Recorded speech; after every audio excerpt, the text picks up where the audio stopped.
Hello बच्चों, कैसे हैं आप लोग बेटा। तो थ्योरेटिकली मैंने आपको एक एक चैप्टर डिटेल में रिवाइज करवा दिया है। यूनिट वाइज वन शॉट आपके साथ शेयर कर दिए हैं। अब जैसा कि आपको प्रॉमिस किया था, unit wise previous year questions discuss करेंगे बेटा। 5 दिन में 5 यूनिट खत्म करने का target. Are you ready for it? Important questions मैंने चूज किए हैं। तो पहला चैप्टर जैसा आपको पता है sexual reproduction in flowering plant, और उसमें जो सबसे इंपॉर्टेंट जो सबसे पहला क्वेश्चन आता है that is what is the role of tapetum.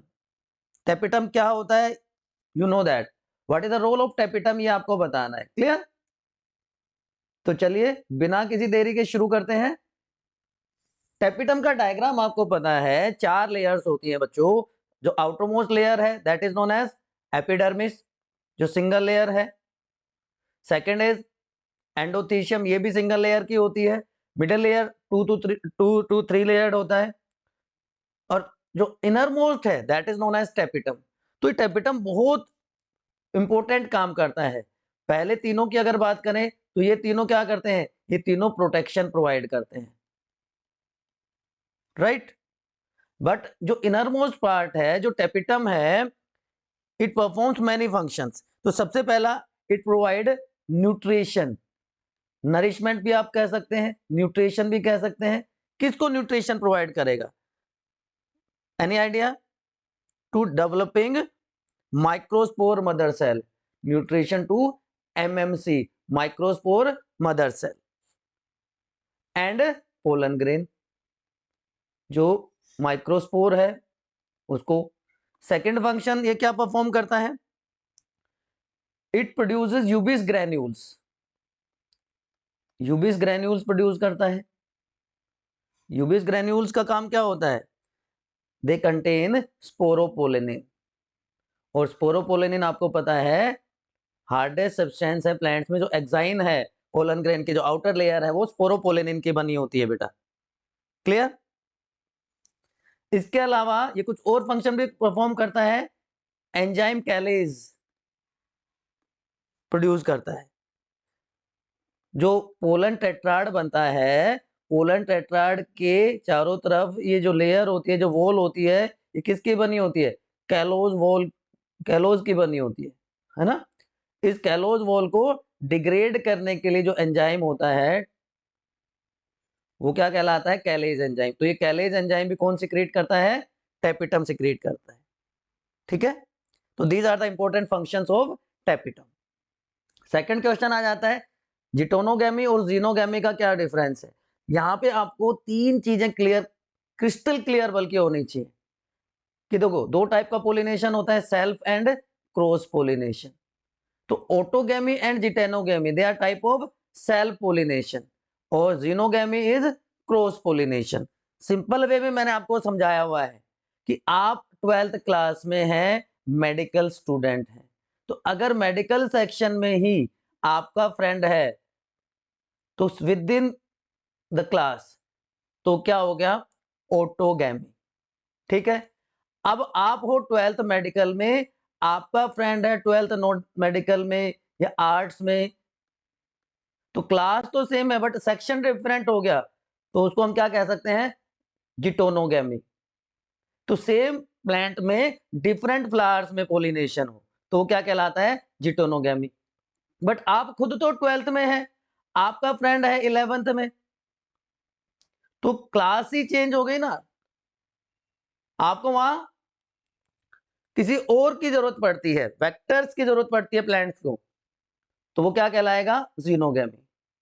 तो within the same flower, autogamy, different flowers on the same plant, geitonogamy, and different flowers on different plants, it is known as xenogamy. Clear है बच्चों? तो geitonogamy, transfer of pollen grain from anther to stigma of another flower on the same plant. कि 12th class same but section different, ऐसे याद रख सकते हो आप। तो इसमें जेनेटिक वेरिएशन नहीं आती है क्योंकि प्लांट तो सेम ही है ना। बट इसमें वेक्टर्स की भी जरूरत नहीं पड़ती, पोलिनेटिंग एजेंट्स की भी जरूरत नहीं पड़ती। और चैस्मोगैमस फ्लावर्स में, चैस्मोगैमस फ्लावर्स क्या होते हैं, दो टाइप के फ्लावर्स बताए थे, chasmogamous and cleistogamous, chasmogamy and cleistogamy. Chasmogamous flowers क्या होते हैं? ओपन फ्लावर्स होते हैं, ठीक है, तो ओपन फ्लावर्स में देखने को मिलता है। लेकिन अगर इसको हम कंपेयर करें जीनोगैमी के साथ, तो transfer of pollen grain from anther to stigma of another flower on the different plants, आप 12th में, फ्रेंड 11th में, क्लियर। तो इसकी वजह से जेनेटिक वेरिएशंस आएंगे, पोलिनेटिंग एजेंट की जरूरत पड़ेगी, और चेस्मोगैमस फ्लावर्स में होता है। चेस्मोगैमी क्या होती है, सॉरी क्लिस्टोगैमी तो क्लोज फ्लावर्स है जिसमें सेल्फ पोलिनेशन होता है। तो ये दोनों के दोनों, जिटोनोगैमी भी और चेस्मोगैमी किस में होता है? ओपन फ्लावर्स में होता है। क्लियर है, याद रहेगा, ठीक है। अब एक वर्ड और आता है जिटोनोगैमी के लिए कि मॉर्फोलॉजिकली तो ये क्या है, और जेनेटिकली इसको क्या कहा जाता है। मैंने वीडियो में डिटेल में बताया हुआ है, मॉर्फोलॉजिकली इसको क्या कहते हैं और जेनेटिकली ये क्या कहलाता है। अगर आपको किसी को याद है तो फटाफट बताइए, बोलो बोलो बोलो फटाफट, जल्दी से कमेंट सेक्शन में लिख के बताइए। तब तक हम नेक्स्ट क्वेश्चन की तरफ चलते हैं। ये समझ में आ गया ना बेटा? चलिए, A B C and D table में दिए हुए हैं, A B C and D in the given table. आपको मैचिंग करनी है, मैचिंग मैचिंग खेलना है, आपको मैच करना है कि कौन सा किसके साथ होगा। मैचिंग द कॉलम एक तरह से ये क्वेश्चन है। तो देखिए, एक तरफ टर्म दी हुई है, दूसरी तरफ प्लांट का पार्ट है जो उसको रिप्रेजेंट करता है। क्लियर, क्वेश्चन समझ में आ गया सब बच्चों को? चले, चलिए, पेरिकार्प क्या होता है? पेरिकार्प, पेरिकार्प बच्चों होता है फ्रूट की वॉल को पेरिकार्प कहा जाता है। Fruit wall is known as pericarp, या वॉल ऑफ राइपेंड ओवरी भी कह सकते हो आप। Okay, cotyledon in seed of grass family, monocots में आता है ये। और जो कवरिंग है कोटिलेडन है मोनोकोट्स का, वो क्या कहलाता है? स्क्यूटेलम कहलाता है ना, स्क्यूटेलम कहते हैं उसको। Third one is embryonal axis. अब एम्ब्रियोनल एक्सिस अगर आपको याद हो, ये मान लीजिए सीड है, तो ये पार्ट एम्ब्रियोनल एक्सिस कहलाता है, राइट। तो इसमें एक तरफ एपिकोटाइल बनता है, दूसरी तरफ हाइपोकोटाइल की फॉर्मेशन होती है। इससे क्या बनता है? प्लीम्यूल बन जाता है जो शूट सिस्टम है, और hypocotyl give rise to root system, और जिसको हम क्या कहते हैं? रेडिकल। तो सी ये हो गया एम्ब्रियोनल एक्सिस के साथ। Remains of nucellus in a seed, वो क्या कहलाता है? Remains of nucellus in a seed is known as, बोलो बोलो, पेरिस्पर्म। पेरिस्पर्मिक सीड कहते हैं ना, पेरिस्पर्म। तो ए क्या हो गया बच्चों? ए हो गया फ्रूट वॉल, बी क्या हो गया? स्क्यूटेलम हो गया, तीसरा ये हो गया, और फोर्थ पेरिस्पर्म हो गया। क्लियर है, बात समझ में आ गई? चलो बच्चों मेरे, why are cleistogamous flowers are invariably ऑटोगैमस?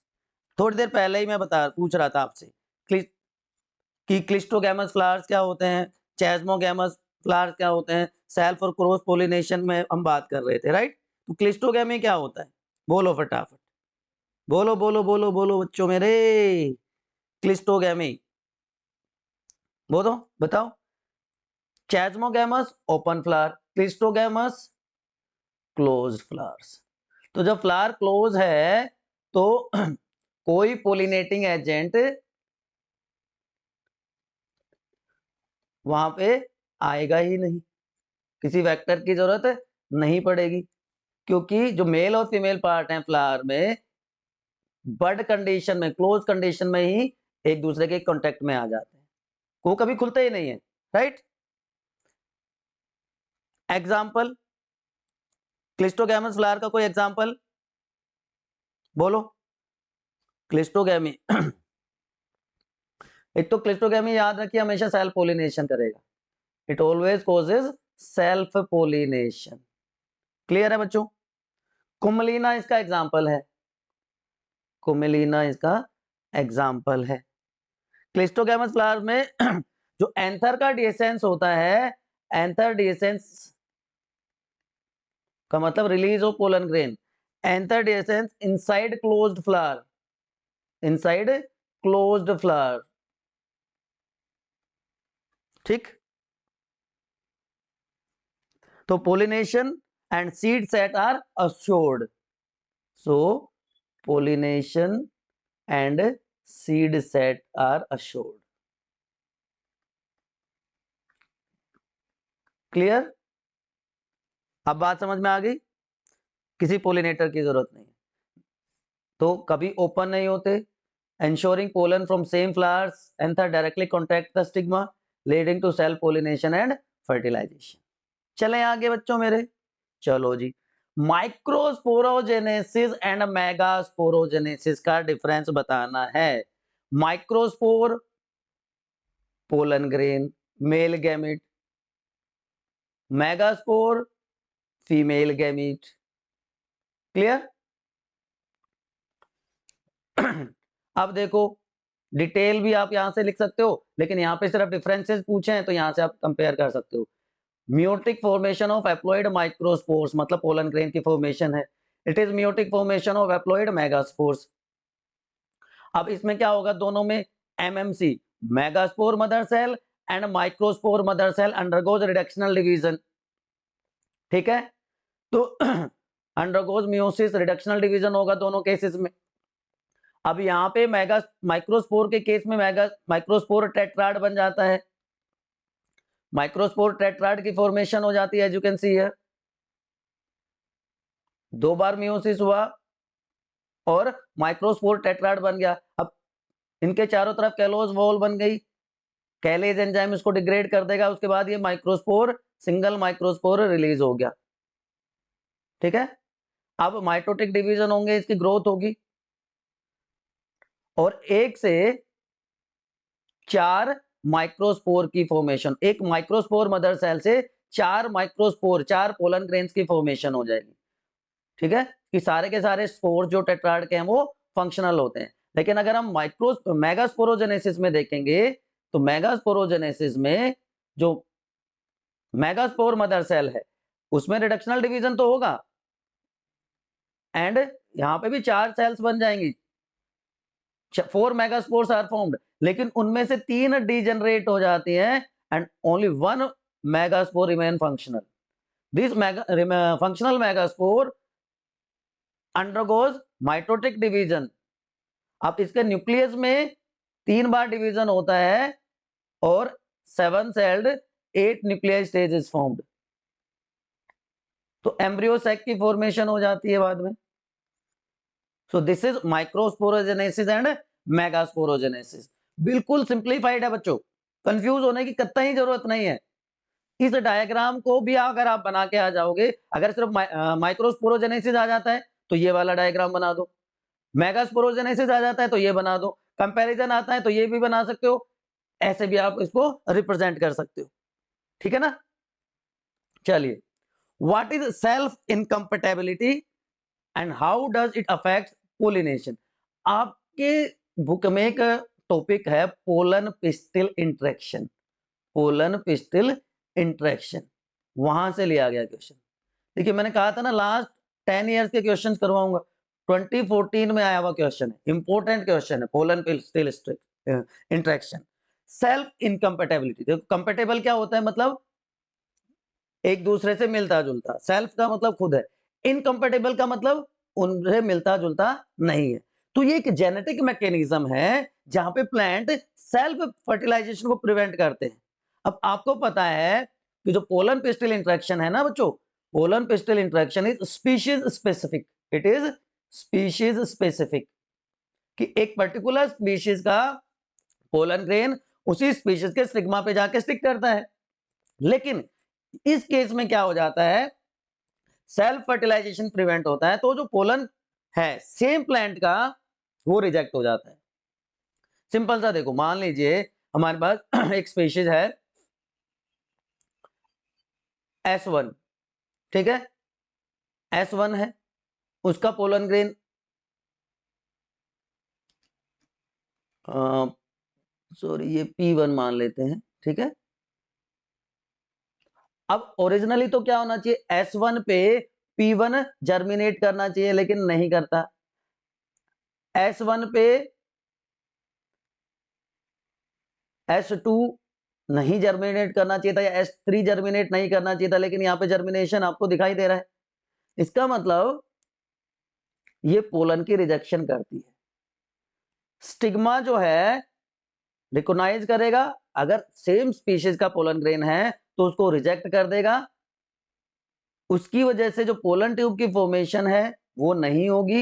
इनकॉम्पेटेबल pollen grain is prevented from germinating, तो पोलन ट्यूब की ग्रोथ ही नहीं होगी, फॉर्मेशन ही नहीं होगी, ठीक है। तो ये कॉम्प्लेक्स इंटरेक्शन होता है पोलन और पिस्टल टिश्यूज के बीच में, जिससे पोलन ट्यूब की ग्रोथ और फर्टिलाइजेशन प्रोसेस आगे प्रोसीड ही नहीं करती। अब आपसे मैं पूछता हूं, एक इंपॉर्टेंट क्वेश्चन है, व्हाट इज स्फीनोगैमी? स्फीनोगैमी क्या होता है? नेक्स्ट क्वेश्चन में बताऊंगा, तब तक आप एक बार अगर आपको पता है तो आप बता दो, व्हाट इज स्फीनोगैमी, जल्दी से। स्फीनोगैमी क्या होता है, तब तक हम आगे चलते हैं। यहां तक कोई क्वेश्चन ऐसा आपको लग रहा हो जो आपको प्रॉब्लम कोज कर रहा हो तो आप बता दीजिए मुझे। यहां तक कोई भी कंफ्यूजन है तो एक बार बता दीजिए आप मुझे, अदरवाइज मैं आगे चल रहा हूं बच्चों। बोलो फटाफट, कोई कंफ्यूजन, कोई बट, कोई किंतु परंतु, किसी भी तरह का कोई समस्या है तो जल्दी से बताओ, बोलो बोलो बोलो, अदरवाइज हम आगे की तरफ मूव करते हैं। नहीं है कोई समस्या, चलिए आप अगला क्वेश्चन देखते हैं। Process of double fertilization in flowering plant with labelled diagram. चलिए पहले आप डबल फर्टिलाइजेशन समझिए।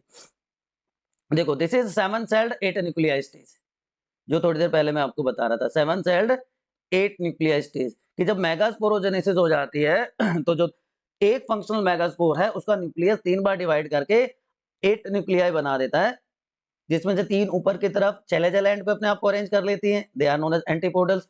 3 माइक्रोपाइलर एंड में अपने आप को अरेंज कर लेती है, that is known as synergid. और जो सेंट्रल सेल है उसमें 2 न्यूक्लियस होते हैं, which are known as polar nuclei, ठीक है।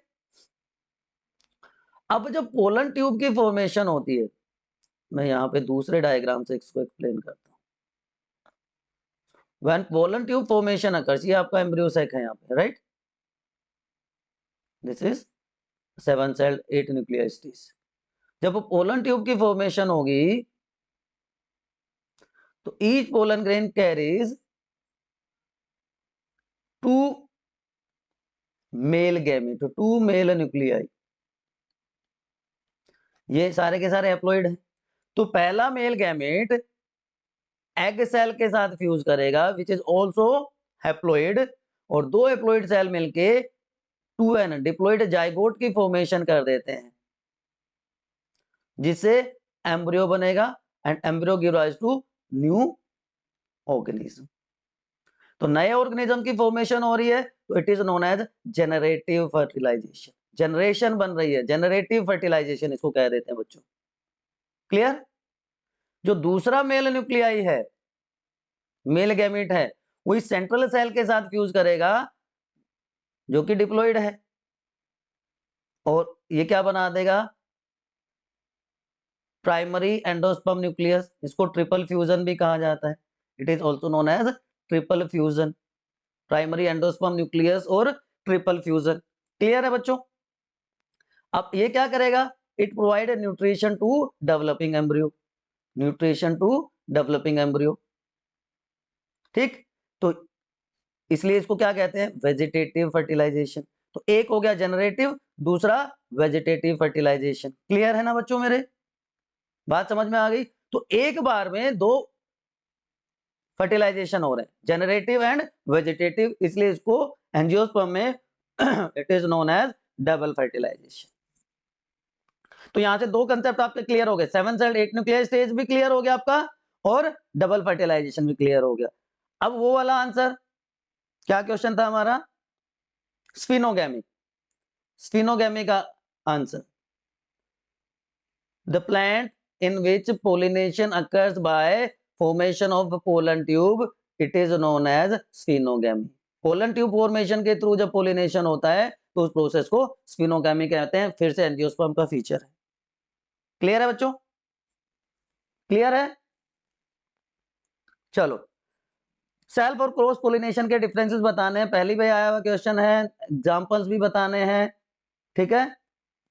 और 2020 खेलते हैं ना, अभी हमने जीता है T20 वर्ल्ड कप, तो बताओ फटाफट।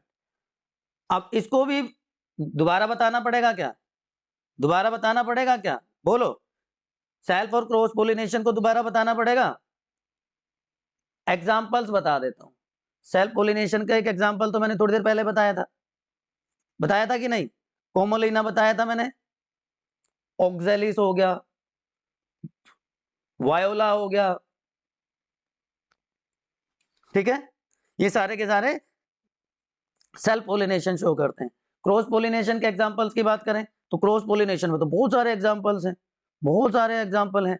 मेज हैं, ग्रासेस हैं, और उसके बाद वेलेसनेरिया है जिसको स्पेशल केस में हम पढ़ेंगे, जोस्ट्रिया है, बहुत सारे एग्जांपल्स हैं। क्लियर? तो बेसिक डिफरेंसेस आपको पता है कि पोलन ग्रेन जो है एंथर से सेम फ्लावर के स्टिग्मा पे ट्रांसफर हो जाए जो कि सेम प्लांट पे है तो सेल्फ पोलिनेशन कहलाएगा। अगर दूसरे प्लांट में दूसरे फ्लावर पे ट्रांसफर होता है पोलन ग्रेन का तो क्रॉस पोलिनेशन कहलाएगा। इसमें किसी वेक्टर की जरूरत नहीं पड़ती, किसी पोलिनेटिंग एजेंट की जरूरत नहीं पड़ती, इसमें एक्सटर्नल एजेंट्स की जरूरत पड़ती है। बायोटिक और एबायोटिक ये हो सकते हैं।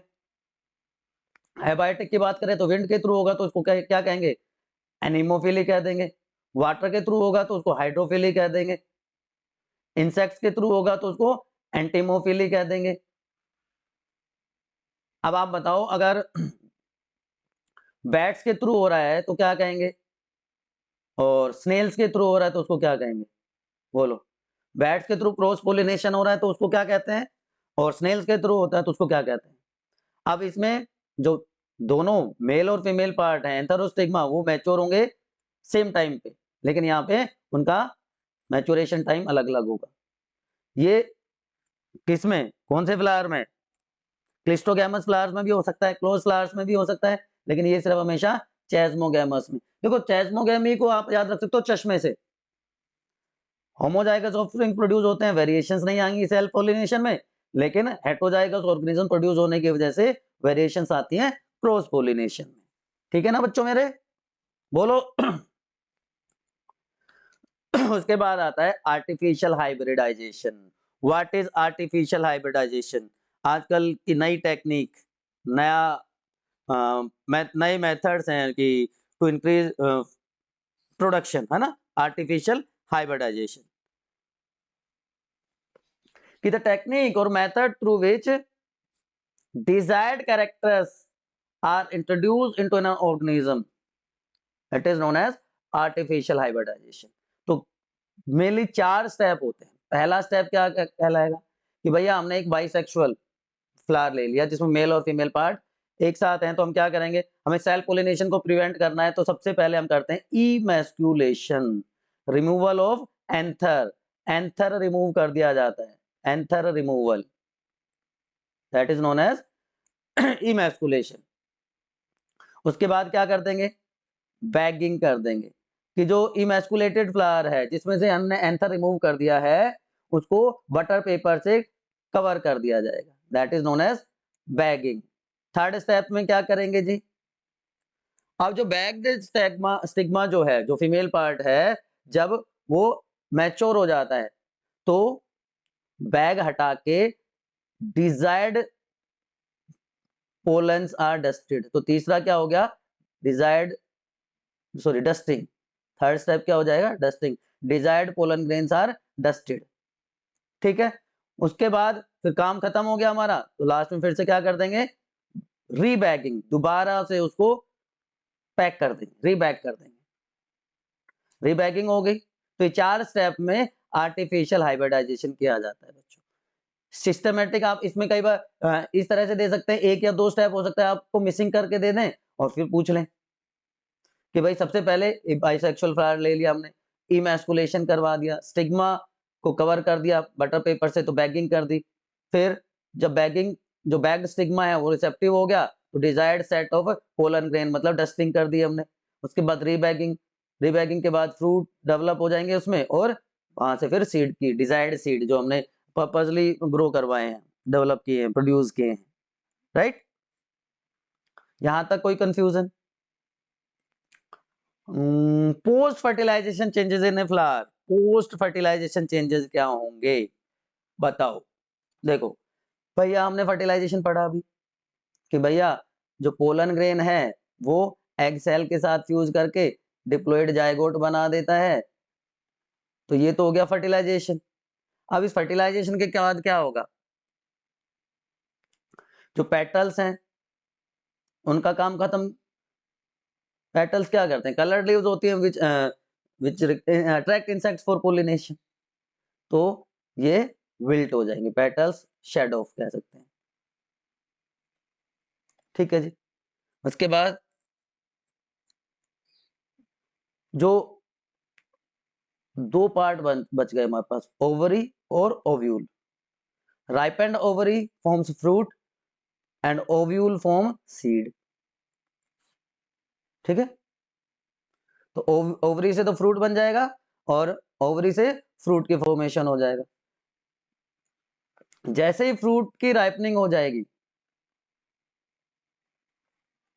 बाकी के जो फ्लावर पार्ट्स, फ्लोरल पार्ट्स हैं, other floral parts shed off, वो भी शेड ऑफ हो जाएंगे, उनका भी काम खत्म। तो these are the changes which occurs in a flower after fertilization। Simple सा काम। मैच्योर एम्ब्रियो सैक की structure, structure of mature embryo sac, वैसे तो मैं ऑलरेडी आपको बता चुका हूं बच्चों, है ना। मैच्योर एम्ब्रियो सैक की स्ट्रक्चर आपको बता चुका हूं। अच्छा, एक भयंकर कंफ्यूजन होता है बच्चों को, एक भयंकर वाला कंफ्यूजन होता है। क्या कंफ्यूजन होता है जी, कि ओव्यूल क्या है। देखो, integumented microsporangium, integumented microsporangium is known as ovule, याद रखना। इंटेगुमेंटेड माइक्रोस्पोरेंजियम, इंटेगुमेंटेड माइक्रोस्पोरेंजियम का क्या मतलब है, जहां पे इंटेगुमेंट्स प्रेजेंट है, ठीक है, तो वो तो क्या हो गया, ओव्यूल हो गया। दूसरा दूसरा दूसरा वर्ड क्या होता है, मेगास्पोरोजेनेसिस। दूसरा वर्ड होता है मेगास्पोरोजेनेसिस, फॉर्मेशन ऑफ या development of ovule. Development of ovule is known as megasporogenesis. और एक होता है मेगा मेटोजेनेसिस, मेगा मेटोजेनेसिस, ये क्या होता है, sorry, megagametogenesis. Development of female gametophyte, female gametophyte, female gametophyte क्या होता है, फीमेल गैमेटोफाइट क्या होता है, ये होता है, ये इसको कहते हैं फीमेल गैमेटोफाइट। ठीक, तो एम्ब्रियोसाइक के स्ट्रक्चर की अगर कोई बात पूछे तो क्या होता है बताओ। Most common type of embryo sac found in 80% of flowering plant is Polygonum type. कौन सा टाइप होता है, पोलीगोनम टाइप। एक तो ये याद रखो, पोलीगोनम टाइप का मिलता है। पोलीगोनम टाइप कौन सा, जिसमें 8 तो न्यूक्लियाई हो लेकिन सेल 7 हो, 3 एंटीपोडल जो कि सारी की सारी एप्लॉइड होंगी, 3 सिनर्जिड जो सारी की सारी एप्लॉइड होंगी, और एक सेंट्रल सेल जिसमें 2 पोलर न्यूक्लियाई होंगी, ये होगी डिप्लॉइड। तो 7 सेल्ड 8 न्यूक्लियर स्टेज। अब होता क्या है, जब डेवलपमेंट होती है तो सिनर्जिड्स में से एक एनलार्ज कर जाती है, ज्यादा डेवलप हो जाती है, and it changes into egg cell और ओस्फेयर। तो एक एग प्लस 2 सिनर्जिड, ये क्या कहलाता है, egg apparatus. This is known as egg apparatus, एक नंबर में इंपोर्टेंट है। What is egg apparatus, 1 egg cell plus 2 synergids are known as egg apparatus. याद रहेगा, कोई समस्या। अब यहां पे एक स्पेशल टाइप का टिश्यू डेवलप हो जाता है, which is known as filiform apparatus, which is known as filiform apparatus। ये क्या है, ये क्या करता है, फिलिफॉर्म apparatus क्या करता है, इसका क्या काम होता है फिलिफॉर्म apparatus का। It guide pollen tube towards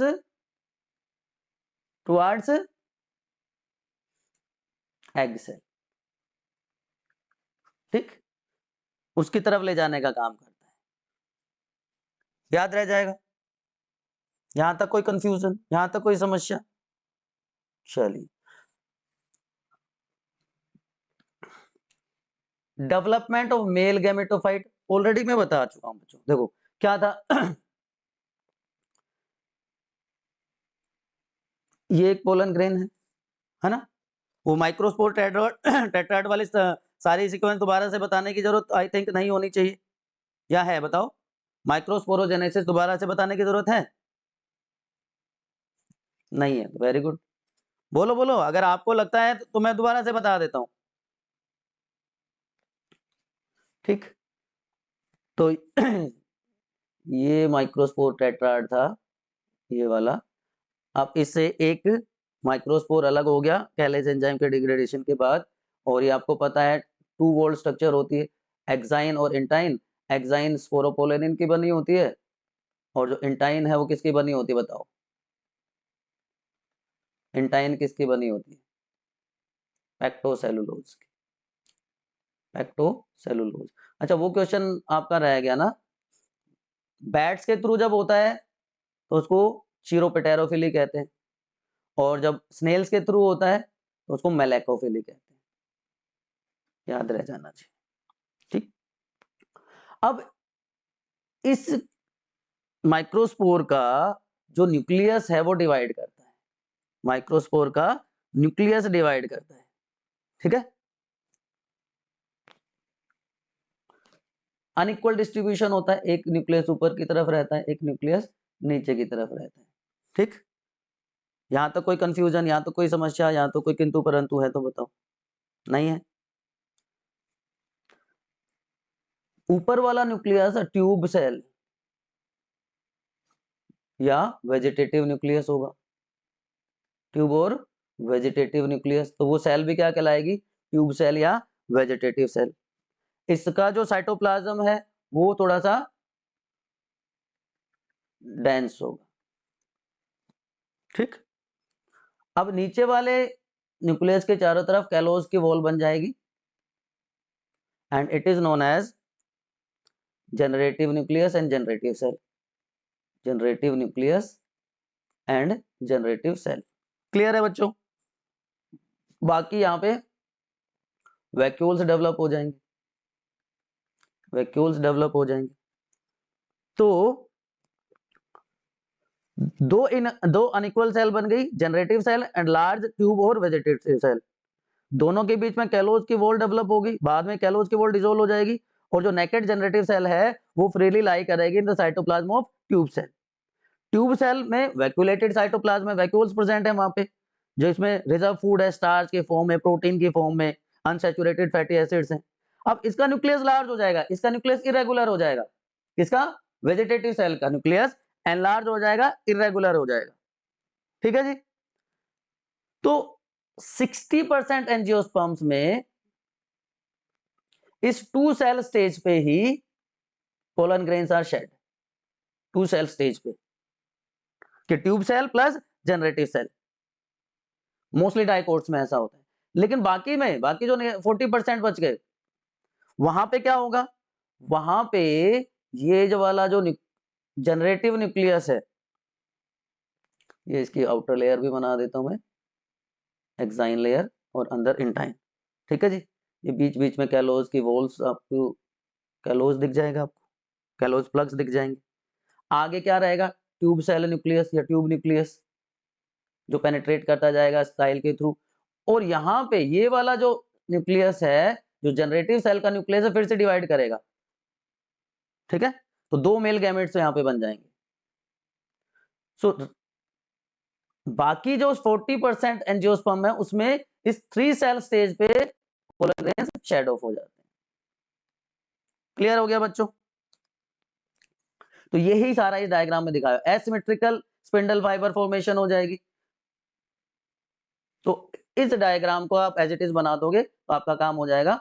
दूसरे तरीके से यहां से भी डायग्राम से आप आइडिया ले सकते हो। एक्साइन, इंटाइन, साइटोप्लाज्म था,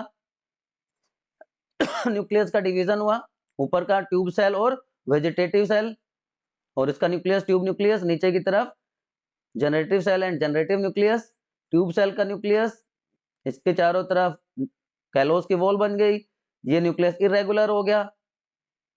तो टू सेल स्टेज में क्या क्या है बताओ?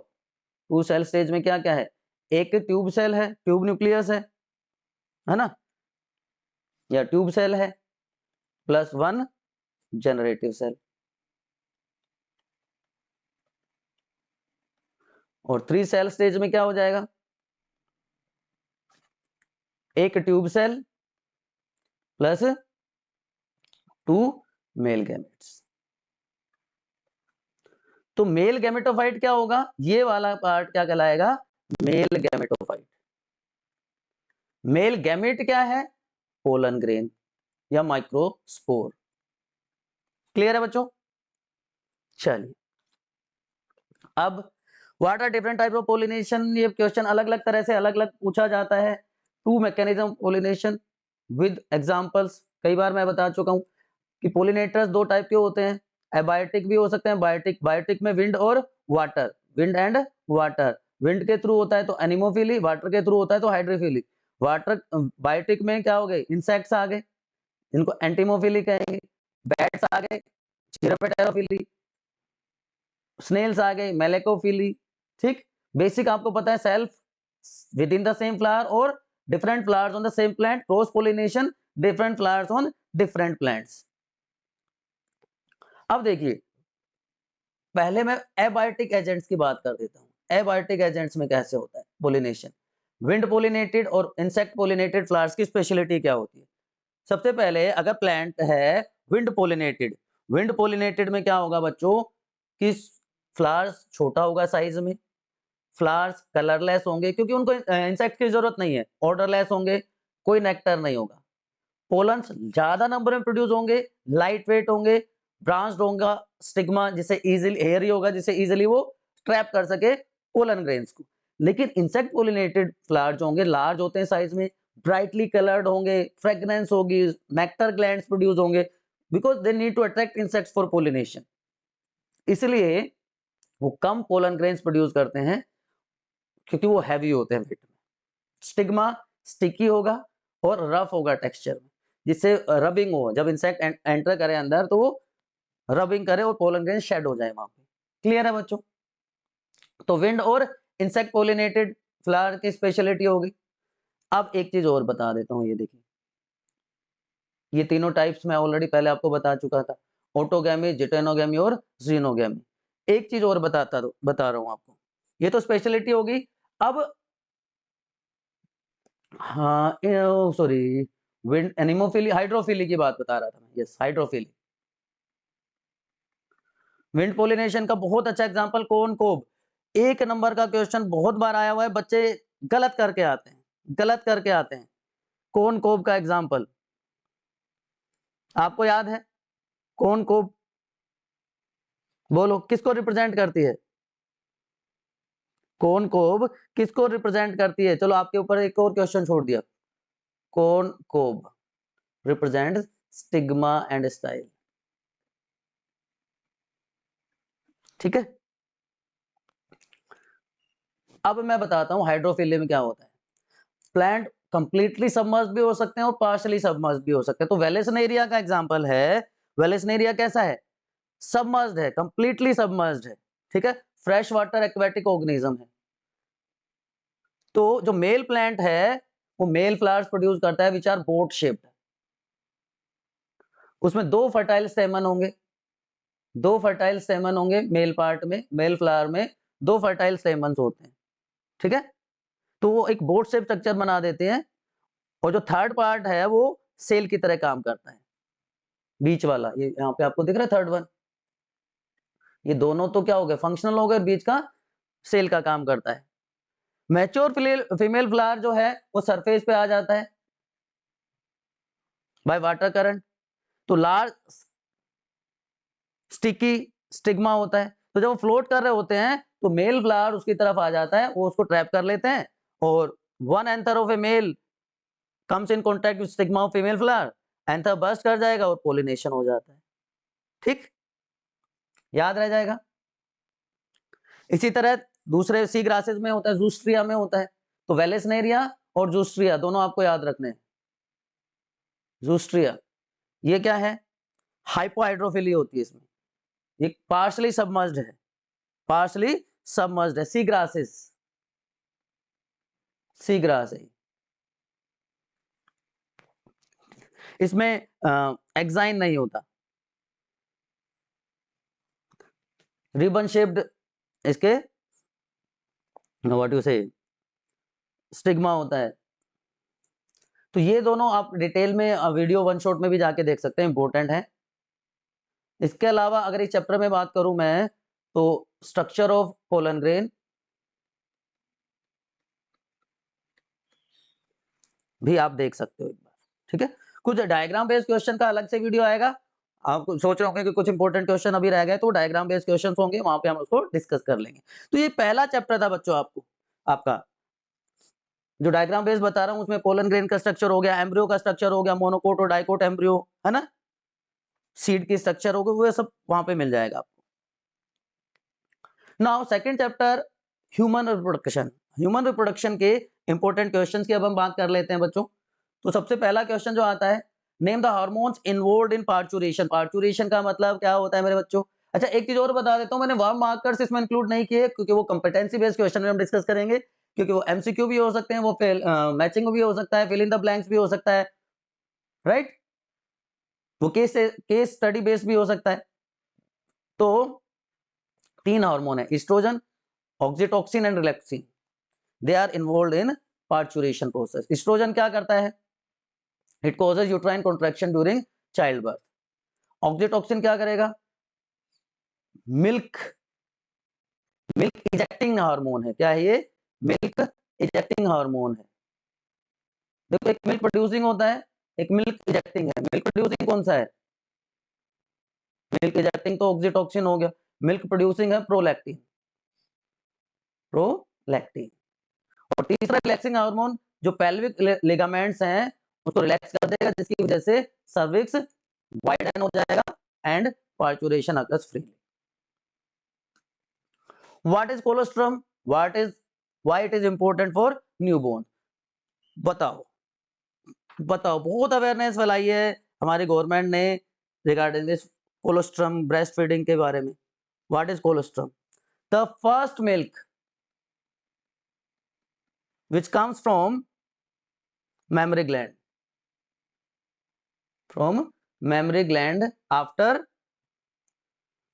चाइल्ड बर्थ, उसको हम क्या कहते हैं? कोलोस्ट्रम कहते हैं। क्लियर है बच्चों मेरे? क्लियर है? ये 2 से 3 दिन तक प्रोड्यूस होता है, येलोइश फ्लूइड होता है। कंपोजिशन की बात करें तो इसमें ऑलमोस्ट सारी चीजें होती हैं। इसमें फैट ड्रॉपलेट्स होती हैं, इसमें कैसिन मिल्क प्रोटीन होता है, इसमें लैक्टोज मिल्क शुगर होती है, लैक्टोज इज मिल्क शुगर। इसमें विटामिन सी होता है, स्मॉल क्वांटिटी में ही सही, ठीक है। इसमें इम्यूनोग्लोबुलिन्स होते हैं, एंटीबॉडीज। तो इनिशियली जब न्यूबॉर्न बेबी का खुद का इम्यून सिस्टम डेवलप नहीं होता, तब तक ये उसको इम्यूनिटी भी प्रोवाइड करता है, ठीक है। तो it is called complete nourished food for newborn baby, क्योंकि इसमें सारे के सारे एसेंशियल चीजें होती हैं। इम्यूनोग्लोबुलिन में specially IgA, immunoglobulin A, antibodies ए इसमें प्रेजेंट होती है, जो पैसिव इम्यूनिटी प्रोवाइड करती है।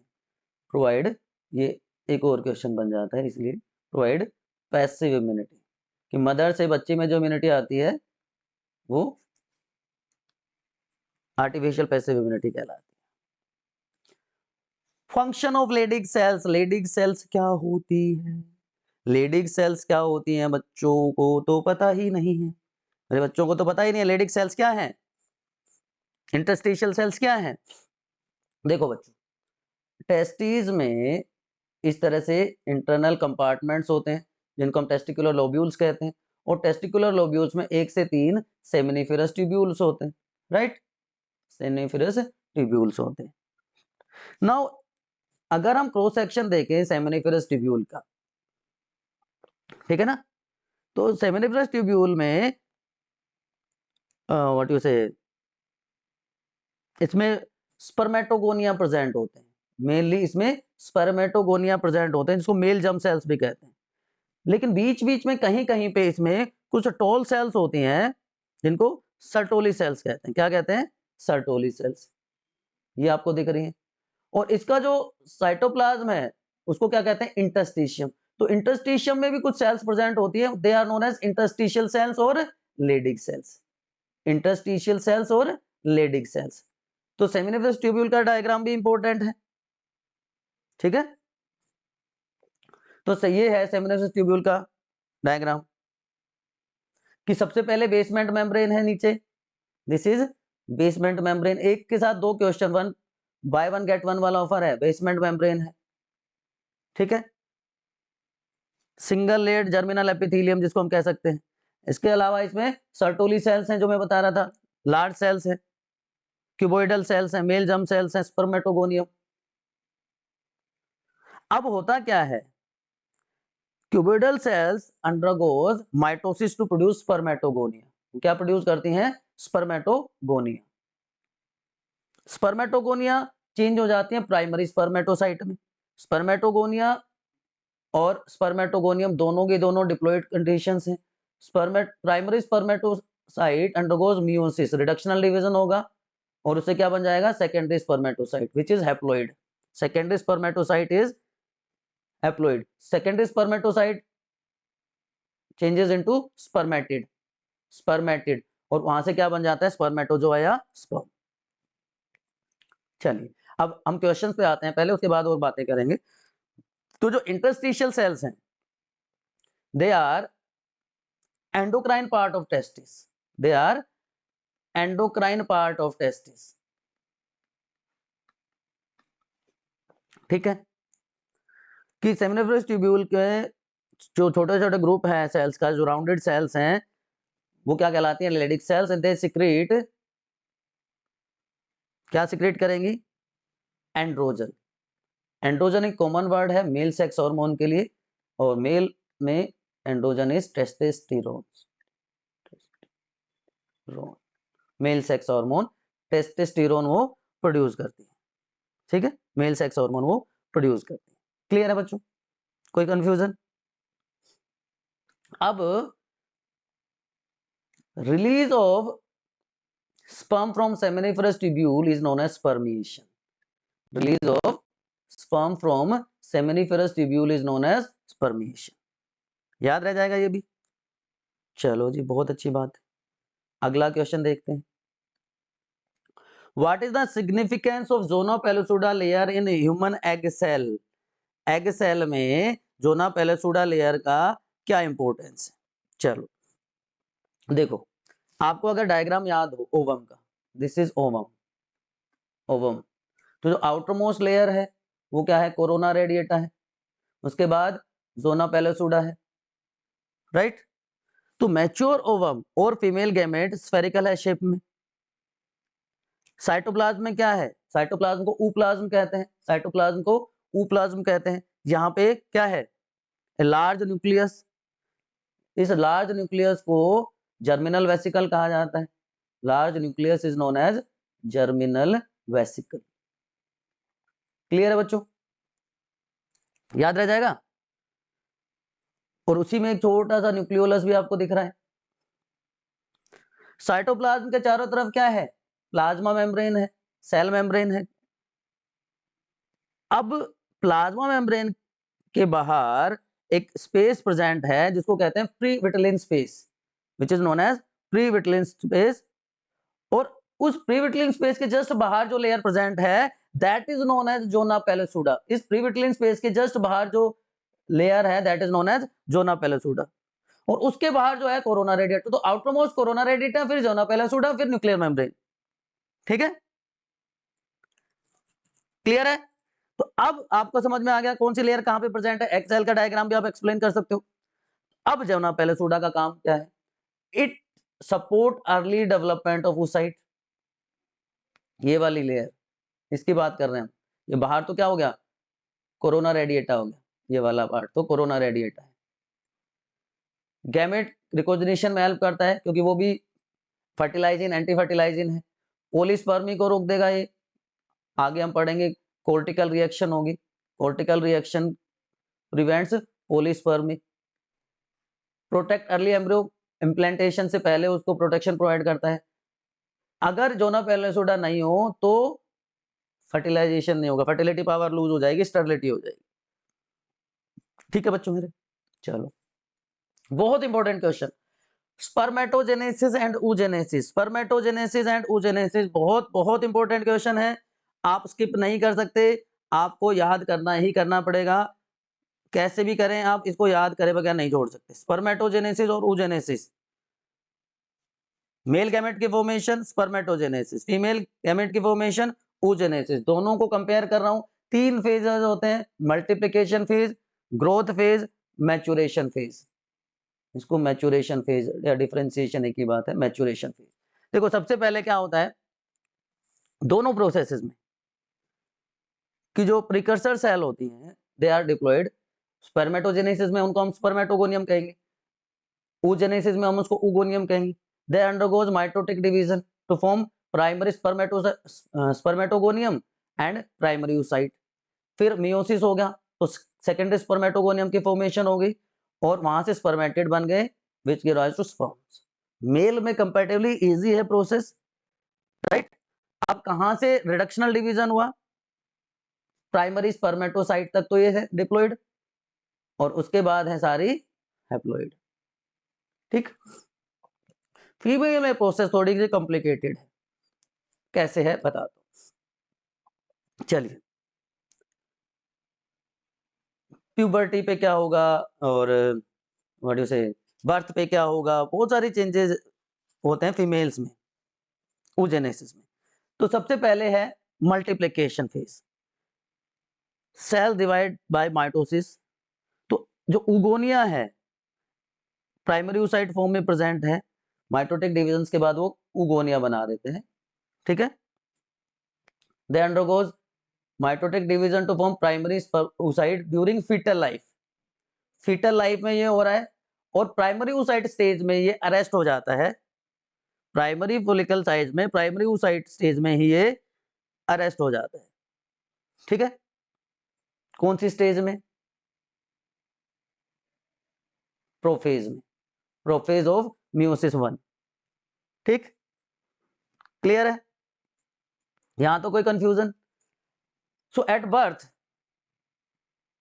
ओनली जो मिलियंस ऑफ फॉलिकल्स थी, large number of them degenerate during birth से प्यूबर्टी तक। बर्थ से प्यूबर्टी के बीच में बहुत सारी large number is degenerated and this process is known as follicular atresia. इस प्रोसेस को हम क्या कह देते हैं? Follicular atresia. तो बर्थ पे कितनी होती हैं? सिर्फ बर्थ पे कितनी होती हैं? मिलियंस। प्यूबर्टी में कितनी होंगी? 60 to 80,000, 60 to 80,000 in each ovary, ठीक है। उसके बाद इसमें मैच्योरेशन फेज स्टार्ट हो जाता है। मैच्योरेशन फेज में क्या होगा? Each primary oocyte undergoes divisions. दो बार डिवीजन होगा, first meiotic and second meiotic division. First meiotic division में क्या होगा? दो अनइक्वल सेल बन गई, first polar body and secondary oocyte। First polar body degenerate कर जाएगी, इसकी फर्दर ग्रोथ नहीं होगी, ठीक है। सेकेंड मैच्योरेशन में सॉरी सेकेंड डिवीजन में, सेकेंड मियोटिक डिवीजन में क्या होगा? सेकेंडरी oocyte फिर से अनइक्वली डिवाइड करेगी, सेकेंड पोलर बॉडी की फॉर्मेशन हो जाएगी और एग सेल बन जाएगी। यहां पे भी ये अरेस्ट हो जाती है, यहां पे भी ये अरेस्टेड स्टॉपेज स्टेज में रहती है and sperm entry acts as a stimulus for it. Sperm entry acts as stimulus for it. Clear है बच्चों? तो जो ओवुलेशन है, ovulation occurs at secondary oocyte stage on 14th day of menstrual cycle, याद रखना 14th day of menstrual cycle में secondary oocyte stage पे ovulation होता है। ठीक, अब जैसे ही स्पर्म की एंट्री होती है तो सेल साइकिल दोबारा से स्टार्ट हो जाती है, तो जो एम फेज प्रोमोटिंग फैक्टर था वो ब्रेक हो जाता है और APC anaphase promoting complex start हो जाता है, ऑन हो जाता है। मियोसिस 2 कन्वर्ट कर देता है सेकेंडरी oocyte को एग सेल में, और अगर फर्टिलाइजेशन हो गया तो जायगोट में। ठीक है ना, फर्टिलाइजेशन भी हो गया तो जायगोट बन जाएगा। तो ये कंपैरिजन आप यहां से कर सकते हो। स्पर्मेटोजेनेसिस में क्या होता है, लोकेशन क्या है, ये टेस्टिस में होता है, प्राइमरी सेक्स ऑर्गन है, ये ओवरी में होता है, इक्वल डिवीजन होता है, यहाँ पे अनइक्वल डिवीजन है साइटोप्लाज्म का। गैमेट फॉर्मेशन में जर्म लाइन इन्वॉल्व होती है, सर्टोली सेल्स अभी हमने बात करी थी। एक स्पर्मेटोगोनिया से 4 स्पर्म की फॉर्मेशन होती है, लेकिन एक oocyte से oogonia से एक एग सेल की फॉर्मेशन होती है। ये स्मॉल होते हैं साइज में, मोटाइल होते हैं, ये लार्ज होते हैं। ये कंटिन्यूअस प्रोसेस है, ये अरेस्टेड फेज में रहती है, 2 बार अरेस्ट होता है। प्यूबर्टी में स्टार्ट होता है, ये भी प्यूबर्टी में स्टार्ट हो जाता है, सॉरी फीटल स्टेज में स्टार्ट हो जाता है, और कंटिन्यूअस रहता है, मेंस्ट्रुअल साइकिल पे डिपेंड करता है। अब starting of menstrual cycle is known as menarche and stoppage of menstrual cycle is known as menopause. So menarche and menopause, ये याद रखना है। लाइफ लॉन्ग है, लेकिन एज के साथ साथ ये थोड़ी सी स्लो डाउन हो जाती है, ये मेनोपॉज के साथ खत्म हो जाती है। उसके बाद अगला क्वेश्चन है structure of sperm with label diagram. 4 part होते हैं बच्चों, देखो 4 पार्ट होते हैं। अब आप लोग कहोगे सर यहाँ पे तो 3 ही दिख रहे हैं, नहीं बच्चों 4 होते हैं, 4 बताएंगे आपको। देखो सबसे पहले तो आपको ये रखना चाहिए कि human sperm remain alive for 24 to 48 hours after their release, 24 to 48 hours after their release in the female genital tract। तो सबसे आगे का जो पार्ट है वो क्या कहलाता है, हेड कहलाता है। इसका जो टिप पोर्शन है दैट इज एक्रोसोम, जिसमें एक लार्ज न्यूक्लियस होता है। एक्रोसोम की फॉर्मेशन कहां से होती है, बहुत सारे बच्चों को नहीं पता होता है, गोल्गी बॉडी से एक्रोसोम की फॉर्मेशन होती है, Golgi body of spermatid. Acrosome क्यों इंपॉर्टेंट है, एक्रोसोम में कुछ एंजाइम होते हैं जिनको कहते हैं स्पर्म लाइसिन्स। क्या कहते हैं, sperm lysin. Sperm lysin like hyaluronidase, hyaluronidase, जो कि पेनिट्रेट करते हैं एग मेम्ब्रेन को ड्यूरिंग फर्टिलाइजेशन प्रोसेस। ठीक है, दूसरा पार्ट ये नेक है, ये सेकंड पार्ट है। यहाँ पे 2 इंपॉर्टेंट स्ट्रक्चर होते हैं, 2 इंपॉर्टेंट स्ट्रक्चर, 2 सेंट्रियोल होते हैं, proximal centriole and distal centriole. 2 centriole यहाँ पे प्रेजेंट होंगे। प्रोक्सिमल सेंट्रियोल क्या करता है जी, first cleavage zygote, first cleavage in zygote कौन करवाएगा, प्रोक्सिमल सेंट्रियोल। डिस्टल सेंट्रियोल क्या करेगा जी, distal centriole form axial filament of sperm, axial filament of sperm is formed by distal centriole. अभी एक्सियल फिलामेंट क्या होता है जी, अभी पता चल जाएगा मिडिल पीस में, जो कि थर्ड पार्ट है। Third part is middle piece, ये वाला पार्ट यहाँ पे लिखते हैं इसको। मिडिल पीस है में बहुत सारे माइटोकॉन्ड्रिया होते हैं जो स्पाइरली अरेंज होते हैं एक स्ट्रक्चर के चारों तरफ, जिसको हम क्या कहते हैं, एक्सियल फिलामेंट, जिसको हम क्या कहते हैं, एक्सियल फिलामेंट। बात समझ में आ गई अब क्या था एक्सियल फिलामेंट। ये माइटोकॉन्ड्रिया क्या है, ये माइटोकॉन्ड्रिया एनर्जी सोर्स है फॉर स्पर्म। ठीक है, तो mitochondrial spiral is power house of sperm. जहां पे ये मिडल पीस खत्म होता है वहां पे एक और स्ट्रक्चर प्रेजेंट है, this is known as ring centriole, this is known as ring centriole. अब ये रिंग सेंट्रियोल क्या करता है जी, इसको एनुलस भी कहा जाता है विद अननोन फंक्शन। ठीक है, तो जो पोस्टीरियर हाफ है न्यूक्लियस का, उसके बाद बाकी का सारा पार्ट, नेक, मिडल पीस, ये सारे के सारे कवर्ड होते हैं एक शीट से जिसको कहते हैं main sheath, this is known as main sheath. Covering है। Last part is, fourth part is tail. बहुत बड़ा पोर्शन है बाकी पार्ट के कंपैरिजन में, ठीक है। इसको मेनली आगे का पार्ट सब मेन पीस कहलाएगा, और जो टर्मिनल पार्ट है उसको एंड पीस कह देंगे। तो main piece and end piece. End piece में कवरिंग नहीं होती, सिर्फ क्या होता है, only axial filament, axial filament, only axial filament is present. Clear है? 3 नंबर पर गए। चलो अगला question, stages of embryonic development in humans up to implantation. बड़ा इजी सा क्वेश्चन है, फटाफट आप डायग्राम बनाओ और फटाफट आप इसको सोल्व कर सकते हो। देखो ये डायग्राम है, ये डायग्राम वैसे तो साइड में बना हुआ है, दोबारा से बनाने की जरूरत ही नहीं। यहाँ से एग सेल रिलीज हुई, फिम्बरी ने उसको कलेक्ट किया, फिर ये यहाँ पे आ गई, एम्पुला रीजन तक पहुंच गई। एम्पुला रीजन में इसी टाइम पे अगर स्पर्म्स की भी एंट्री हो गई तो फर्टिलाइजेशन हो गया, जाइगोट बन गया। तो यहाँ पे फर्टिलाइजेशन हो गया एम्पुला रीजन में, ठीक है। ये डिप्लॉयड कंडीशन, क्लीवेज स्टार्ट हो जाएगा, 2 cell stage, 4 cell stage, 8 cell stage, ये क्या हो जाएगी, morula. 8 cell stage morula, 8 to 16 cell stage, 16 to 32 cell stage blastula बन गया।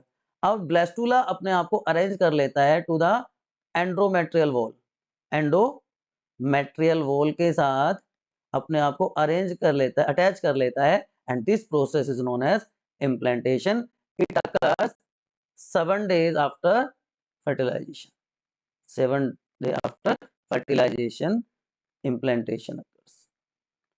अगर यूट्राइन वॉल एंड्रोमेट्रियल वॉल के साथ इम्प्लांटेशन नहीं होता है ब्लास्टोसिस्ट का, that is known as ectopic pregnancy, that is known as ectopic pregnancy.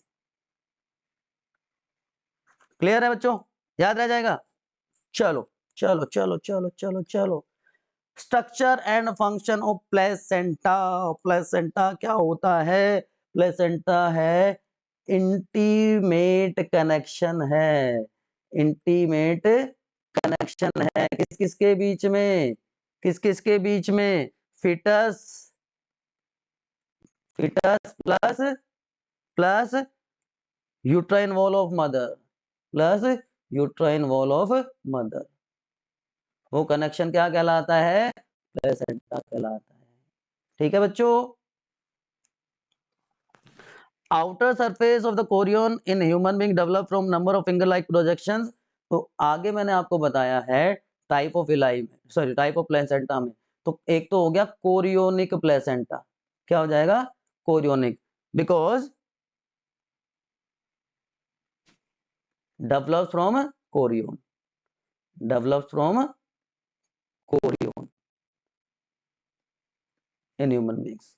चलो वापस चलते हैं, चलो चलो चलो चलो चलो चलो पहुंच गए। ठीक है, अब ये क्या करता है, कोरियन सिर्फ एक पार्ट कर रहा है प्लेसेंटा की फॉर्मेशन में, ह्यूमन प्लेसेंटा को कोरियन कोरियोनिक प्लेसेंटा कह दिया। अब इसमें देखो एक तरफ क्या है, फीटल पार्ट है, एक तरफ फीटल पार्ट है, एक तरफ मैटरनल पार्ट है, ठीक है। तो जो फीटल पार्ट है वो तो कोरियन से बन गया, जो मैटरनल पार्ट है वो क्या ऐसा बन, किससे बना, डेसिडुआ बेसिलिस से। किससे बना, डेसिडुआ बेसिलिस, डेसिडुआ बेसिलिस।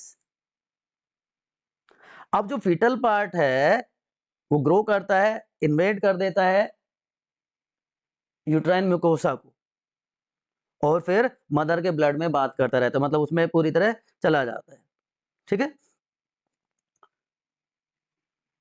तो ह्यूमन प्लेसेंटा को डेसिडुकेट भी कहते हैं, डेसिडुकेट टाइप के। और तीसरा हिमोकोरियल भी कहते हैं, वो भी मैं लिख देता हूँ, हिमोकोरियल भी कह देते हैं, क्या होता है अभी बताऊंगा, ठीक। तो ऐसा प्लेसेंटा जिसमें एक इंटीमेसी है between foetus and maternal part of placenta, तो उसको क्या कहते हैं, हिमोकोरियल, ठीक है। तो हिमोकोरियल क्यों कहते हैं इसको, इंटीमेसी बिटवीन, किस किस के बीच में इंटीमेसी है, शुरू में ही तो बताया था मैंने, fetal and maternal part of placenta, fetal plus maternal part of placenta। Desiccate क्यों कहते हैं? क्योंकि जब डेवलप होता है तो जो विलाई हैं चारों तरफ प्रेजेंट होते हैं, बट बाद में वो एज ए स्कार प्रेजेंट रह जाता है, इसलिए कहते हैं। अब जो प्लेसेंटा है, placenta is connected to embryo through a tube like structure which is known as umbilical cord। अभी umbilical cord क्या क्या करती है? जो सारे फंक्शन है वो umbilical cord ही करती है, ठीक है ना। तो क्या क्या फंक्शन है?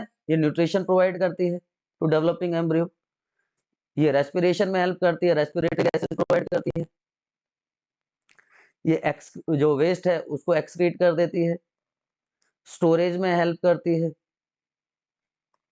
बैरियर का काम करती है, ठीक है।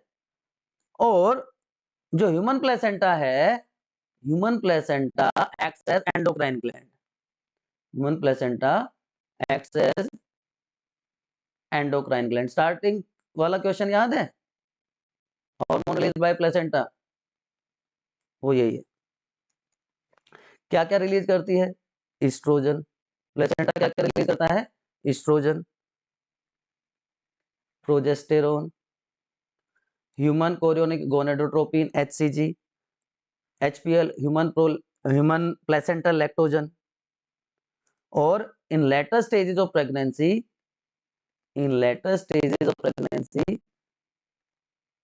ये क्या रिलीज करेगा? रिलैक्सिन, रिलैक्सिन, ठीक है बच्चों, याद रह जाएगा। अच्छा, बैरियर की हमने बात करी थी, बैरियर किसके अगेंस्ट काम, एज ए बैरियर किसके अगेंस्ट काम करता है? ये वाला बैरियर, बैरियर वाली बात और बता देता हूँ मैं, यहीं पे लिख देते हैं बैरियर वाली बात भी। बैरियर किसके अगेंस्ट रहेगा? Teratogens, teratogens. What are teratogens? Agents हैं, चाहे वो केमिकल्स हैं, चाहे वायरस हैं, चाहे ड्रग्स हैं, which causes abnormal development in developing foetus, ठीक है। और सबसे कॉमन जो टेराटोजन है वो थैलिडोमाइड है, ये याद रख लेना, थैलिडोमाइड। तो इस इनके अगेंस्ट बैरियर का काम करता है वैसे, इसलिए एडवाइस किया जाता है कि प्रेग्नेंट फीमेल्स को स्मोकिंग ड्रिंकिंग नहीं करनी चाहिए, ठीक। चलो ये भी हो गया हमारा, ये भी हो गया। What are different phases of natural cycle? Briefly explain, detail में एक्सप्लेन, कैसे भी कर लो। 4 फेजेस हैं, फर्स्ट, सेकंड, मैं इसको थर्ड और इसको फोर्थ बताता हूँ, ठीक है। फर्स्ट फेज क्या है? मेंस्ट्रुअल फेज, ब्लीडिंग फेज कहते हैं, मेंस्ट्रुअल फेज। ड्यूरेशन कितना है? 1 to 5 डेज है बच्चों, 1 to 5 डेज। देखिए यहाँ पे 2 तरह के हार्मोन्स का रोल है, एक तो पिट्यूटरी के हार्मोन LH और FSH, और दूसरा ओवेरियन हार्मोन्स हैं, एस्ट्रोजन और प्रोजेस्टेरोन। उनका सीक्वेंस आपको देखते जाना है। देखो पहले क्या होगा? एंड्रोमेट्रियल वॉल रप्चर, क्योंकि फर्टिलाइजेशन नहीं हुआ, एंड्रोमेट्रियम डीजनरेट, रप्चर कुछ भी कह सकते, ठीक है। तो मेंसेस स्टार्ट हो गए, प्रोजेस्टेरोन लेवल आप देख रहे हो रिड्यूस्ड, तो प्रोजेस्टेरोन लो, क्योंकि कॉर्पस ल्यूटियम भी डिजनरेट कर गया, कॉर्पस ल्यूटियम रिलीज करता है प्रोजेस्टेरोन हार्मोन को, ठीक। दूसरा फेज क्या है? Follicular phase. फोलिकुलर फेज का एक और नाम है, it is also known as proliferative phase, it is also known as proliferative phase. अब इसमें क्या होगा प्रोलिफरेटिव फेज में? प्रोलिफरेशन, सीधी सी बात है, सेकंड फेज की हम बात कर रहे हैं, ये 6 to 13 days, 6 to 13 days of menstrual cycle. अब क्या होगा देखो, एंडोमेट्रियम रीबिल्ड्स, एंडोमेट्रियम दोबारा से बनेगा। एंडोमेट्रियम कैसे बनेगा दोबारा? कैसे बनेगा कि जो एफएसएच की सिक्रेशन है, ईस्ट्रोजन की सिक्रेशन है, दोनों की सिक्रेशन इंक्रीज होगी। एफएसएच की भी और ईस्ट्रोजन की भी, दोनों की सिक्रेशन इंक्रीज हो जाएगी। देखो, ईस्ट्रोजन की भी और एफएसएच की भी, दोनों की सिक्रेशन इंक्रीज हो जाएगी, और इसकी इंक्रीज होगी तो एलएच की भी सिक्रेशन इंक्रीज हो जाएगी। ऑन 13th डे जो एलएच की जो सिक्रेशन है वो पीक पे होती है, that is known as LH surge. उसको क्या कहते हैं हम? LH surge. कब होता है? 13th डे पे। फिर थर्ड फेज है जिसको ओव्यूलेटरी फेज कहते हैं। It occurs on 14th day of menstrual cycle. Secondary oocyte stage पे, सेकेंडरी oocyte स्टेज पे ये रिलीज होता है एग सेल। ठीक, उसके बाद fourth phase that is known as luteal phase, या ल्यूटियल फेज का एक और नाम है which is known as secretory phase. Secretory और ल्यूटियल फेज 15 to 20 मतलब 50% ऑफ मेंस्ट्रुअल साइकिल। ठीक, तो वहां पे दोनों पीक लेवल पे थे, एलएच भी एफएसएच भी, एस्ट्रोजन हाई था तो ओवुलेशन हो गया। अब क्या होगा दोबारा से? कॉर्पस ल्यूटियम सिक्रीट करेगा प्रोजेस्टेरोन हार्मोन, क्योंकि वो अपने आप को प्रिपेयर करेगा to thicken the endometrial wall. तो प्रोजेस्टेरोन की वजह से एंड्रोमेट्रियल वॉल थिक हो जाएगी,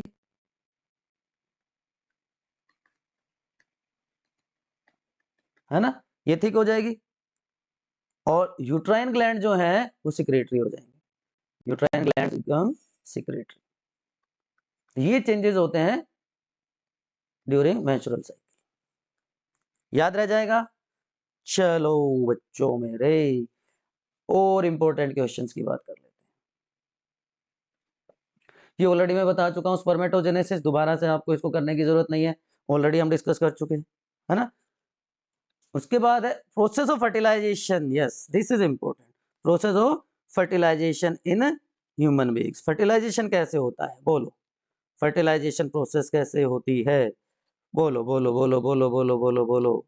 बहुत सिंपल सी प्रोसेस है, कई स्टेप्स होते हैं। सबसे पहले क्या है? पहला स्टेप क्या कहलाता है? Acrosomal reaction. Acrosomal reaction. उसके बाद कोर्टिकल रिएक्शन। उसके बाद स्पर्म एंट्री। उसके बाद कैरियोगेमी। 4 स्टेप हो गए, इसको एम्फीमिक्सिस भी कहते हैं। इसके बाद एग एक्टिवेशन।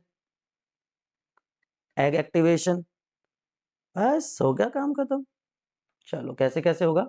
चलो, सबसे पहला है एक्रोसोमल रिएक्शन। पहला स्टेप,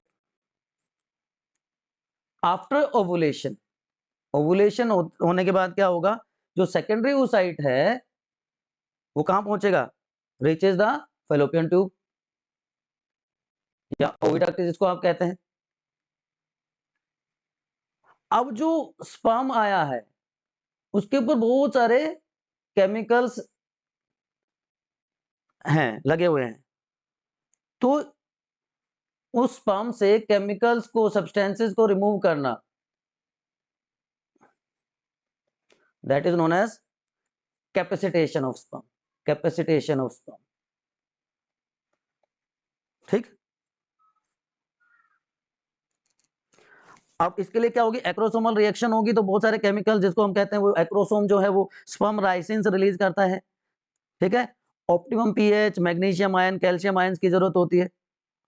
अब इस रिएक्शन के टाइम पे जो ड्यूरिंग एक्रोसोमल रिएक्शन जो एग से स्पर्म की जो प्लाज्मा मेम्ब्रेन है, स्पर्म प्लाज्मा मेम्ब्रेन फ्यूज कर जाएगी सेकेंडरी oocyte की प्लाज्मा मेम्ब्रेन के साथ, with plasma membrane of secondary oocyte। ठीक, याद रहेगा? तो इसकी वजह से स्पर्म का जो कंटेंट है वो oocyte में चला जाता है। तो binding of sperm to secondary oocyte, उसकी वजह से डिपोलराइजेशन हो जाता है प्लाज्मा मेम्ब्रेन, oocyte की प्लाज्मा मेम्ब्रेन का, मतलब वो उसकी परमेबिलिटी चेंज हो जाती है। It prevents polyspermy, ensures monospermy. दूसरा क्या है? Cortical reaction. दूसरा स्टेप क्या था? Cortical reaction. अब इसमें क्या होगा कोर्टिकल रिएक्शन में? अब स्पर्म और oocyte की जो प्लाज्मा मेम्ब्रेन थी वो फ्यूज कर गई। अब इनमें केमिकल चेंजेस हो जाते हैं कि जो कोर्टिकल ग्रेन्यूल्स हैं they are present below the plasma membrane of secondary oocyte। तो ये जो ग्रेन्यूल्स हैं, ये जो कोर्टिकल ग्रेन्यूल्स हैं, they fuses with plasma membrane of oocyte। इसकी वजह से जो जोना पेलोसुडा लेयर है बिकम्स हार्ड, ये हार्ड हो जाती है। तो it also prevents polyspermy. Clear होगी बात? अब उसके बाद स्पर्म की एंट्री थर्ड स्टेप में। अब मान लीजिए ये एक सेल है, ये इसका न्यूक्लियस है, तो जहां से स्पर्म एंटर होगा वहां पे एक कोन ऑफ रिसेप्शन बन जाएगा, कोन ऑफ रिसेप्शन बन जाता है, cone of reception is formed, जिसके थ्रू इसका कंटेंट यहां चला जाएगा and then it leads to karyogamy. Karyogamy को हम क्या कहते हैं? Amphimixis. Karyogamy is known as amphimixis. Sperm entry से जो सेकेंडरी oocyte है, वो जो सस्पेंडेड सेकेंड मियोटिक डिवीजन था वो कंप्लीट हो जाएगा, तो हैप्लॉइड एग सेल रिलीज हो जाएगी। तो जो मेल प्रोन्यूक्लियस था वो फीमेल प्रोन्यूक्लियस, ये मान लीजिए मेल प्रोन्यूक्लियस है,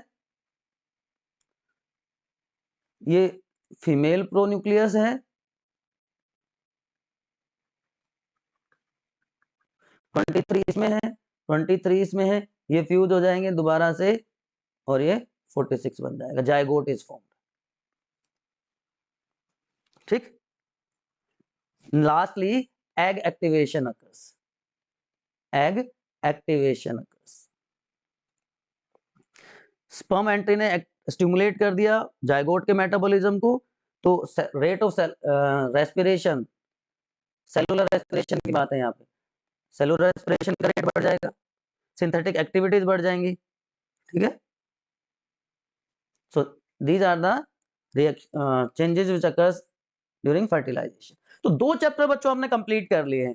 अब बात करते हैं थर्ड चैप्टर की, दैट इज रिप्रोडक्टिव हेल्थ। लेकिन फिर से मैं आपको 30 सेकंड्स का टाइम दे रहा हूं, अगर आपको कोई भी कंफ्यूजन है तो एक बार आप पूछ लीजिए, उसके बाद हम स्टार्ट करेंगे third chapter that is reproductive health. उसके इंपॉर्टेंट क्वेश्चन हम डिस्कस करने वाले हैं। चलिए फटाफट आ जाइए, 30 सेकंड्स का ब्रेक है, then will continue.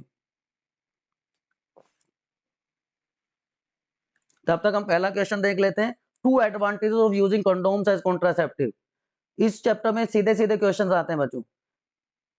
Sexually transmitted infections या जिसको हम एसटीडी भी कहते हैं, sexually transmitted diseases, STD, sexually transmitted disease से बचाता है। Easy to use and dispose, privacy रहती है कि सेल्फ इंसर्ट कर सकते हैं। एड्स जैसे डिजीज से बचाता है। दूसरा क्वेश्चन है, 2 सेक्सुअली ट्रांसमिटेड डिजीजेस, गोनोरिया और सिफिलिस, क्लेमाइडिया, मैं 2 लिख देता हूँ। इसका पॉजिटिव ऑर्गेनिज्म, गोनोरिया का पॉजिटिव ऑर्गेनिज्म है, पॉजिटिव ऑर्गेनिज्म इज निजेरिया गोनोरी, निजेरिया गोनोरी। और इसका है सिफिलिस का है ट्राइपेनोमा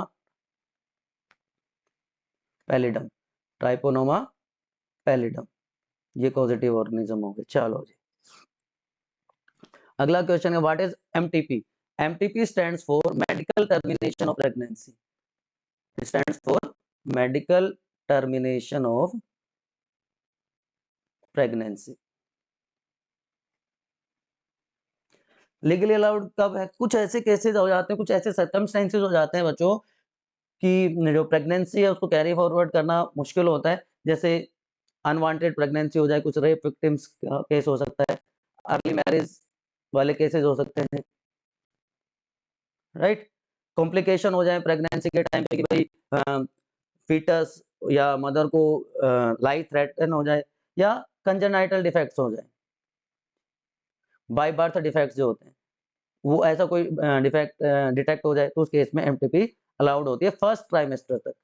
फर्स्ट ट्राइमेस्टर तक with the opinion of a doctor. उससे लेटर स्टेजेस पे अगर है तो फिर एक पैनल की परमिशन लेनी पड़ती है, and then it can.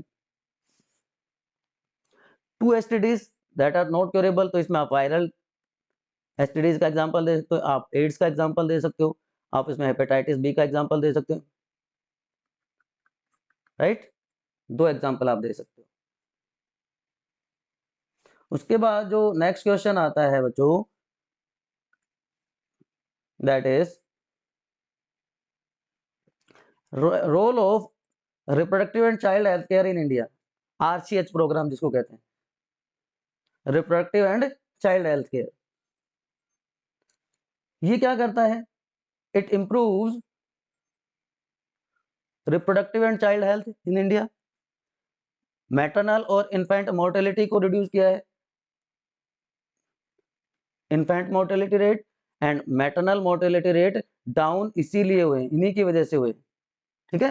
Healthy reproductively conscious society को प्रमोट करता है, जहां पे अवेयरनेस हो, सर्विसेज बेटर हो। क्लियर? इस चैप्टर में कोई बहुत ज्यादा मुश्किल सवाल नहीं आते बेटा। What is infertility? इनएबिलिटी है to conceive after a year of regular unprotected sexual intercourse. बहुत सारे मेथड्स हैं जो हेल्प कर सकते हैं, जैसे इन विट्रो फर्टिलाइजेशन, जिसको हम टेस्ट ट्यूब बेबीज भी कहते हैं, टेस्ट ट्यूब बेबीज। डिटेल आप वीडियो में वन शॉट में जाके देख सकते हैं। इंट्रासाइटोप्लाज्मिक फॉर्म इंजेक्शन जिसको कहते हैं, हाईली प्रिसाइज मेथड है जिसमें एक निडल की हेल्प से, माइक्रो निडल के हेल्प से या माइक्रो पिपेट के हेल्प से जो मेल गैमेट है वो एग सेल के न्यूक्लियस के पास जितना पास पॉसिबल हो सके वहां पे इंसर्ट किया जाता है। आर्टिफिशियल इंसेमिनेशन में जो मैच्योर हेल्दी फंक्शनल स्पर्म्स या तो हस्बैंड से या डोनर से कलेक्ट करके और फिर उसको इंसेमिनेट करवाया जाता है। Different types of contraceptive devices and their mode of action, बहुत सारे मेथड्स हैं, जैसे condoms, female condoms are known as femidoms, UID, intrauterine devices भी इनको कहते हैं, स्पर्म इंजेक्शंस, इंजेक्टेबल्स, सर्जिकल या परमानेंट मेथड्स हैं, परमानेंट मेथड इसको हम, ये सारे मेथड एक क्वेश्चन है उसमें सारे के सारे मैं डिस्कस करूंगा। इम्प्लांट, ये सारे के ये व्हाट यू से ट्रेडिशनल मेथड है पीरियोडिक एब्स्टिनेंस का, कोइटस इंटरप्रेटस का, जिसमें इजैकुलेशन से पहले स्पर्म को, सॉरी पीनस को विड्रॉ कर लिया जाता है, 1 week before and after menses is considered safe.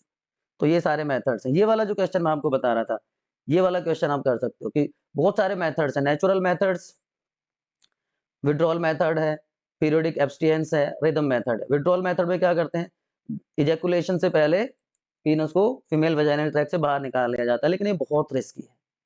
Periodic abstinence, no sexual intercourse during 1 week before and 1 week after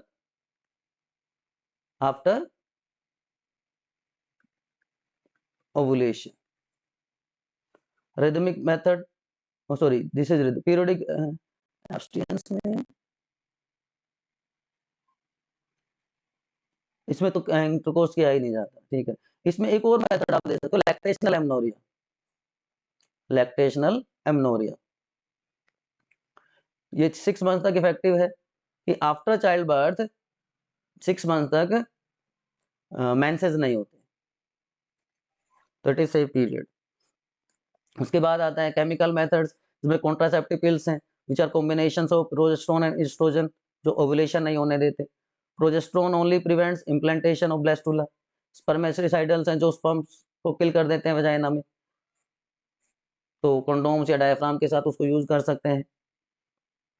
इसके अलावा कुछ मैकेनिकल मेथड्स हैं, मेल में कंडोम कहते हैं, फीमेल्स में उसको फेमिडोम कह देंगे। Diaphragm, intrauterine devices, copper T, copper 7, Lippes loop, है ना। ये एज इट इज आप इसको स्क्रीनशॉट लेके या एज इट इज लिख लीजिए आप। ये सारे के सारे मेथड हाईली इफेक्टिव हैं। सर्जिकल मेथड्स, इनको हम परमानेंट मेथड्स भी कहते हैं, permanent methods of birth control. Vasectomy ये मेल्स में होगी, ट्यूबेक्टोमी ये फीमेल्स में होती है, जहाँ पे जो ओविडक्ट है फॉलोपियन ट्यूब कट करके बांध दिया जाता है तो एग सेल है वो पास नहीं हो सकती। वेसेक्टोमी में जो वैसा डिफरेंस है उसको कट करके बांध दिया जाता है तो स्पर्म्स टेस्टिस से बाहर नहीं जा सकते। उसके बाद सेक्सुअली ट्रांसमिटेड डिजीज कौन सी हैं, तो वायरल, बैक्टीरियल, प्रोटोजोन, सारे इंपॉर्टेंट पॉजिटिव ऑर्गेनिज्म कौन कौन से हैं, ठीक है, और उसका नाम क्या है। तो जैसे मैंने भी थोड़ी देर पहले बताया था, बैक्टीरियल डिजीज में निजीरिया गोनोरिया कॉज करता है, ट्राइपेनोमा पैलिडम सिफिलिस कॉज करता है। वायरल में जो इनक्योरेबल है, ऑर्गेनिज्म में एचआईवी एड्स कर देता है, hepatitis virus, hepatitis B virus hepatitis cause कर देता है, ठीक है। तो बहुत सारी डिजीज हैं, एज इट इज आप यहाँ से कंसिडर कर सकते हैं। तो ये इंपॉर्टेंट 30+ क्वेश्चन थे बच्चों, ये 30+ क्वेश्चन हैं जो हाईली रिपीटेटिव हैं फ्रॉम द यूनिट रिप्रोडक्शन, जो आपकी फर्स्ट यूनिट है वहां से है। 16 मार्क्स का रिवीजन वन शॉट हम ऑलरेडी कर चुके हैं, इंडिविजुअल चैप्टर्स हम कर चुके हैं। फिर भी कोई कंफ्यूजन है तो आप अपने स्टडी डेस्टिनेशन बायोनिति RRG के कमेंट सेक्शन में पूछ लो बेटा, है ना। Keep studying, good luck.